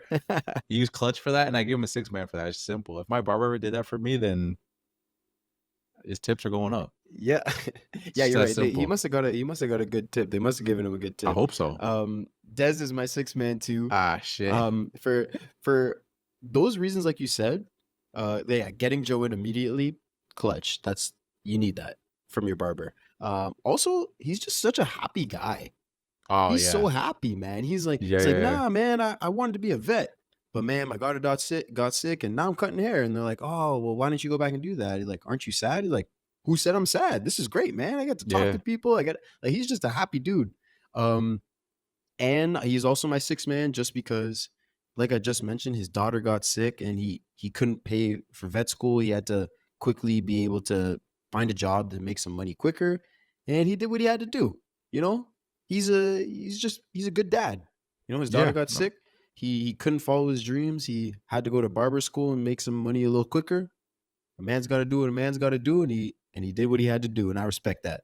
No, I respect it too. He's a real one. He's a real. Yeah. Shout out Darnell Rawlings. Yeah, I don't know if you know who that is. Let's do I that don't- voiceism. Okay. Darnell Rawlings. No, maybe if I saw a picture of him, but Maybe he's a comedian. He used to be on the Okay. Chappelle show. okay. He's a big part of the Chappelle show, which Yeah, is funny yeah. because he plays such a like his comedy is mostly being miserable, so it's funny he plays like this guy that's A really happy positive. guy. I think that was on purpose. Yeah, maybe. Yeah, but I yeah.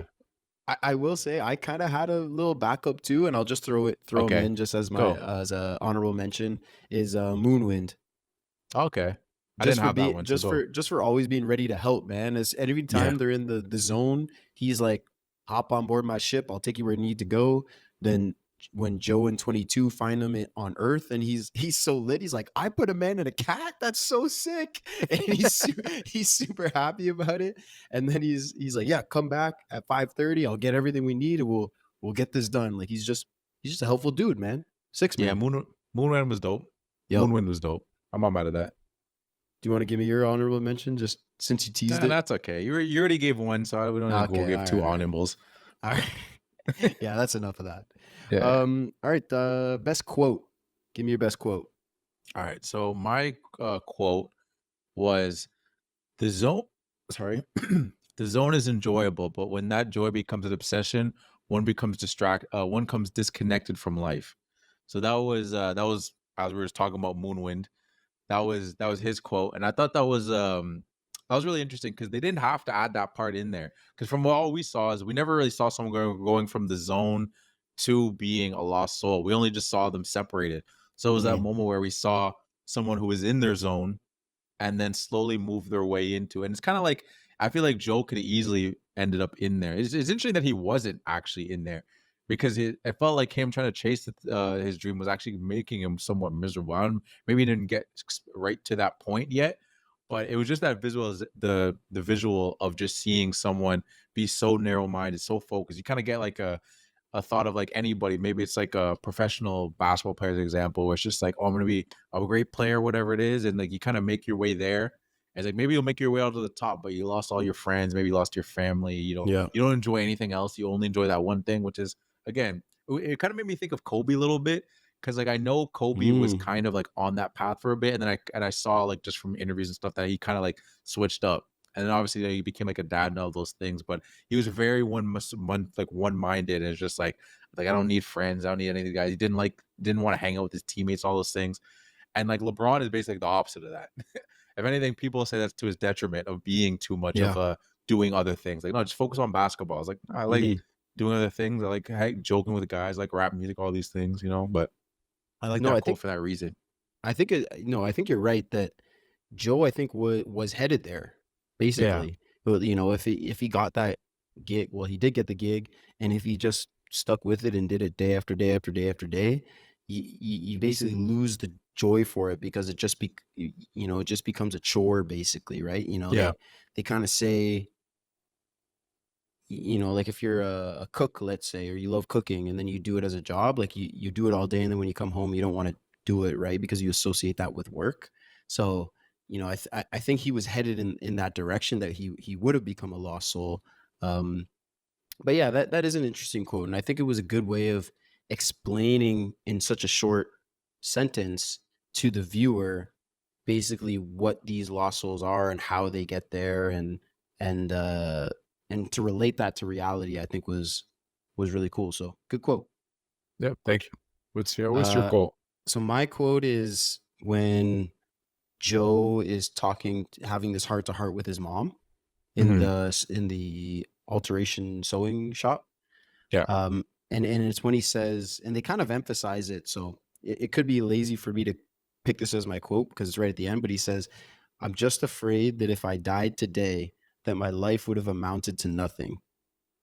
Mhm. And I thought that was really powerful, because his character up until this point has, like we've mentioned the whole episode, is very narrow-minded, right? He's Yeah. very focused just on jazz and his career. So he equates the meaning of his life to his career success. And the fact that he hasn't reached that success, he hasn't gotten that gig, he's been shut down time after time, and he's just a lousy trash middle school band teacher. Um, so he sees all that as failure, and he sees it literally face to face when he gets matched up with 22, remember? And he goes and he sees all of his memories.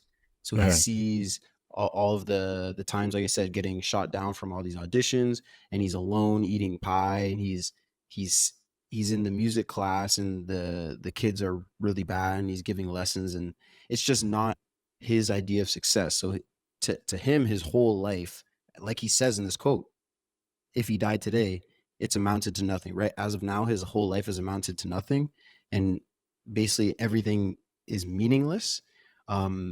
So I thought that was a great way to set up his character for the change that he's about to go through after the show, in realizing that his life wasn't at all meaningless because he's gone through it, and all the little things, like you said in the flashback, seeing time that he spent with his dad, time with his mom, all the little moments with 22. These are all the little things that give his life meaning. But at this point, his character doesn't see that. And that's why I really like that quote. Yeah, that's a really good quote. I kind of stepped on your quote. I'm realizing now I mentioned it when I was going No, through no, the. you're good. Okay. That's why I didn't elaborate at the time. Oh, okay. I was saving it for now. Yeah, because after I said it, I was like, "You want to say anything about that?" And you're like, well, "Nah, Nope. we'll keep going." It's like, "No, we'll keep going. We'll talk about that later." But no, that's a really good quote. I like that too. There was certain scene, like I wanted to grab something from that scene, but I was like, "This is such a great scene." Like that's why I tried to grab something else, because I figured maybe you'd go there, and I'm glad I did. But no, I Yeah. really enjoy that quote too. That's why I said you can kind of call me lazy, because it's kind of an easy No, I don't think it's quote easy. to grab, because it's meant to be powerful in the movie. And sometimes, when a quote is meant to be powerful, it just comes off corny. But I don't know. I think it works, and I think it's just it means a lot, especially for his character. I just love the way that the characters change throughout this movie. The Joe and 22 are awesome characters. Yeah, their written journeys, so yeah. well. It's great. So second to last, your best scene. Who gets your best scene award, or what gets your best scene award? All right, so my scene actually goes. You talked about it in detail, this scene. So I don't want to completely repeat, but it was that scene with Connie where she's giving up her trumpet. It was funny because when you were describing it, some of the points you were saying were the exact same points I wrote down. I was my like, bad. Cool. No, it's all My good. bad. Well, I liked it too, man. So that's No, yeah, for go ahead. sure. And I don't mind it. We can step on each other's things. Unless you Yeah, go a little too 100%. high, like, yo, chill out. I'll raise my hand. I'll be like, yo.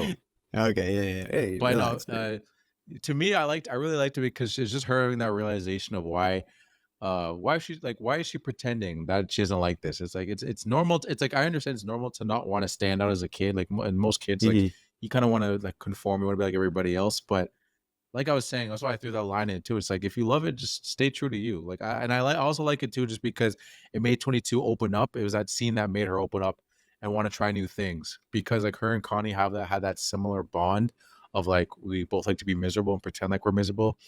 And at that point, 22 never really found anything, but like Connie actually has a thing, but she tries to pretend like she doesn't like it. And I think it's very much external reasons, but she really does love it. And it's just like I said before, it's one of those things where it's like, if you love it, stay true to it, just be you. That's why I just really like that scene for that reason. Yeah, no, I agree as well. And because we both talked about it a lot, the only thing I'll mention is kind of Joe's portion of this scene, which he's not really in it because he's the cat and he's like stuck behind the door in his own apartment. But I thought it was interesting from Joe's point of view in this scene, kind of that he lacks that empathy for Connie. Like right before the scene, right? Like she knocks on the door and says, Mr. Gardner, I'm here for my lesson. And then she's like, oh, tell her I can't do it. And she says, no, I quit. And then she's like, oh, 22 says, oh, why is she quitting? And Joe says, it doesn't matter. We don't have time for this, right? It's like, so Joe's, again, because of his obsession with the jazz music, he's not even seeing that side of his students, right? He understands that Connie loves music, but he's only focused on his own career success. And basically, if he reaches that career success, he's not going to be giving lessons to people like Connie anymore, right? Yeah. So I think his lack of empathy in that scene is another great setup for his character, and another reason why that's such a great scene. Yeah, that's true. So my best scene, we already talked about it a lot, and I mentioned it, is the barbershop scene. Oh, okay. That's a great scene. I mean, we talked about a lot, all the little details, like the alcohol spray and the lollipop. But another reason I love this scene is 22 and Dez, like when 22's in the chair as Joe and Dez and her are going back and forth. It's so good. Like she's really cares about Dez in the scene, and he's explaining, why he gave up being a vet for his daughter who is sick, and she really cares in the scene, and their back and forth is really great. Even the interaction between Dez and the other customers, like you said, the guy that he's like, oh, hey, I'm supposed to be next. What's up with that? He's like, nah, that's a tragedy. I got to get my man in the chair. Right? Like, Yeah. that's great. And just all the other customers too, reacting to jokes, like when Paul's talking shit about Joe, and then 22 comes back at him and hits him with a joke, and everyone goes, oh. Like I just love all those little aspects. It's so great. And I also, the last thing of why I love this scene is I feel like this is where 22 starts to feel like she belongs, like in this genuine back and forth with her and Dez, and when she says that joke to Paul and everybody else reacts around her, we see her like lighten up. We see her eyes get wide. She gets really happy because she's experiencing all these little joys of everyday life that she never got, and this is her spark, right? This is what she loves. So this is I thought these were all really great aspects of the scene, and that coupled with all the little great details, I thought it was awesome. Yeah, no, I agree. And like the one thing that we didn't mention too is like, as we were talking about with 22 dissing Paul, like that one line where they're like, where Joe's explaining to her, he's like, oh, so he's just upset because he couldn't accomplish his own dreams. And everyone's like, oh, and he's just like, you cut deep, Joe. Yeah. that part killed me too. It's a little subtle thing at the end, and that scene was hilarious. Yeah, it's great. All right, last but not least, MVP. All right. What or where is your MVP? Where? I never really thought of that. Yeah. Where's my MVP? Yeah, where is your MVP? I don't know. A spot could be MVP. I don't know, man. I guess that's true. Yeah, location or whatever. New York. Yeah. No, I want to give New York my MVP. My MVP goes to Kemp Powers.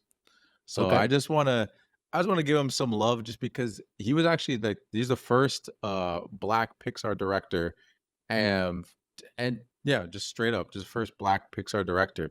So it's just a milestone. It's cool to see that, and for him to get the opportunity to write parts of his story and adding little tones of the culture and stuff like that. I just want to give him the MVP for that. Like, it's just cool. It's just because before that, I feel like there wasn't really any, like, me and my sister like kind of joked about it, like, what were the Black films really before that? Like, again, people might say The Lion King's a Black film. That might be kind of a stretch. Princess and the Frog. Yeah, that's true. Yeah, no, that is true. But she's just a Black animated. princess. I was thinking more like animated. That's animated? Well, that's like cartoon. But yeah, no, yeah, I guess it's the same thing. Saying. I meant like animated, like that. Yeah, the computer animated. No, this is Pixar's first film with a Black lead. Yeah, no, exactly. And then Princess and the Frog came a little bit later, but you could argue Shark Tale. I said that it's just like he's got a black voice. Right. Yeah, true. Shark Tale's a black film, but I just want to give him props for that. It's really that simple. Like, I just want to. He's the MVP just for first getting the opportunity, and I feel like just doing us right. Mm-hmm. Like, obviously he doesn't speak for all Black people. He's not going to say that he does either. Maybe he's saying that, but but I just want to give him the props for that because he got the opportunity, and I felt like he killed it with what he brought into that movie. Yeah, I agree a lot, and I guess he's kind of my MVP too. I honestly didn't even know who to write for my MVP. I literally wrote Disney detail people. Okay, yeah. But that probably is, at least in part, Kent Powers. For what I've talked about the whole thing, just all the tiny little details throughout this movie that make a really big difference. Like when you're watching it, I have some examples written down, like the Knicks joke, love that. Oh yeah. The Lincoln and Andrew Jackson joke that we talked about, love that. The barbershop things, like I mentioned, and also something that I didn't mention, but I noticed too, was at the gig right at the end, I guess not right at the end, but when Joe was playing with Dorothea Williams at the his big break, you can see them as the show's going along. Him and Dorothea, they're getting sweaty. Like they get their face, they Yeah. get some sweat on their face. Like again, just a little tiny detail, but it tells the audience that the show's progressing, right? We've been Yeah. going for a while, and they're cooking up, they're shredding their saxophone and their piano, and I don't know. I thought they were really, really cool. And like I said before, the shot that had the camera go around Joe's mom's head to get the viewer to see Joe speaking in his voice to his mom for this very important emotional scene, I thought was a super great idea by, maybe it was Kent Powers, whoever made Yeah, that whoever it choice, was, yeah. or he was maybe in part of that decision, but I just thought that was really, really great. And all these little things just make the movie so much better.